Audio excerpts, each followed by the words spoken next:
Question 11. What is the difference between host and guest clustering? Answer. Host clustering keeps the physical host as cluster node, and if host stops performing then the processes can be given to another host to run, whereas guest clustering keeps the guest as cluster node, and if guest stops working then it will fail all other guests that are connected with it. Host clustering protects from failure of the computer that is crashed, whereas guest clustering doesn't provide protection from failure.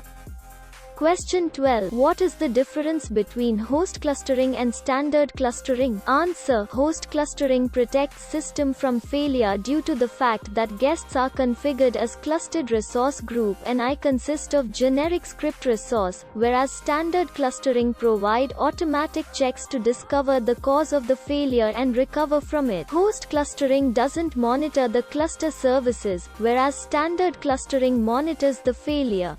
Question 13. What are the steps to be taken to secure Microsoft Virtual Server? Answer. To secure Microsoft the Virtual Server, the steps that are required are as follows. The configuration file of Virtual Server services has to be secured. Individual files that contains the configuration files and resources that are associated with the Virtual Server has to be secured.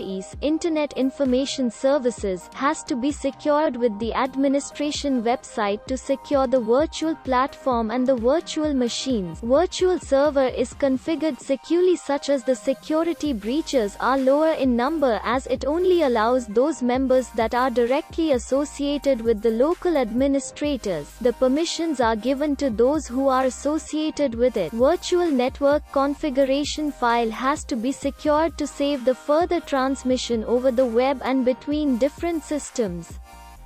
Question 14. What is the process of creating a virtual network? Answer. To create a virtual network, virtual machines are required that has to be configured for the accessing. Virtual network is supported by virtual server to connect many virtual machines that can be shared with many computers in the network. Virtual network require network adapter to be configured and installed to a physical computer. This way any computer can access the resources from any other computer. Virtual server uses DHCP server to dynamically assign the IP address to the computer systems so that they can connect with other systems. Virtual server in this case has virtual DHCP that allows system to be uniquely identified. Question 15. Define virtual server architecture. Answer. Virtual server consists of virtual network that in turn consist of virtual machines. It allows traffic to be isolated in virtual network while communicating with the host operating system. It allows the handling of network devices by virtual machine network service driver. This virtual machine network service driver come with the virtual server setup that is being performed on the host operating system. The main function of the network driver is to monitor the traffic and the routing packet. The virtual network can have several options defined like Question 16. Can you explain what are the benefits involved in virtual server host clustering? Answer. The benefits that are involved in virtual server host clustering are as follows. Server consolidation. Allow virtual servers to consolidate multiple servers into one that will be easy to track and maintain virtual machines at one server together. Increased availability. Virtual server host clustering increases the availability of consolidated server, due to which if any failure occurs then another server can take up the job that is being served by the first server. The effect of failure is kept to minimum by providing risk management systems.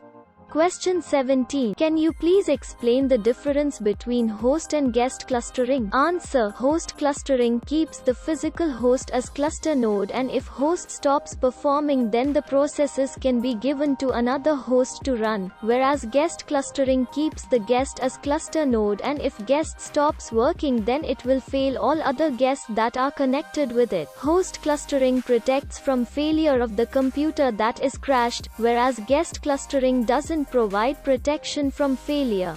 Question 18. Explain about virtual machine architecture. Answer. The virtual machine sessions running in Microsoft Virtual Server are implemented as a set of COM objects which are accessible through the Virtual Server COM API. The virtual machine sessions are isolated from each other and can be viewed as totally separate hardware environments.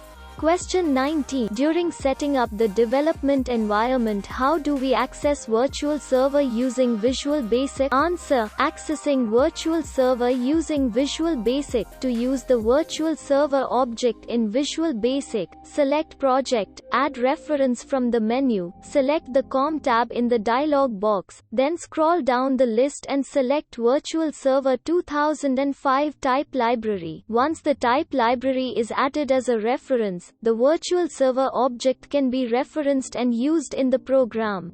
Question 20. During setting up the development environment, how do we access Virtual Server using Visual C#? Answer. Accessing Virtual Server using Visual C#. To use the Virtual Server object in Visual C#, select Project, add reference from the menu, select the COM tab in the dialog box, then scroll down the list and select Virtual Server 2005 type library. Once the type library is added as a reference, the Virtual Server object can be referenced in the program.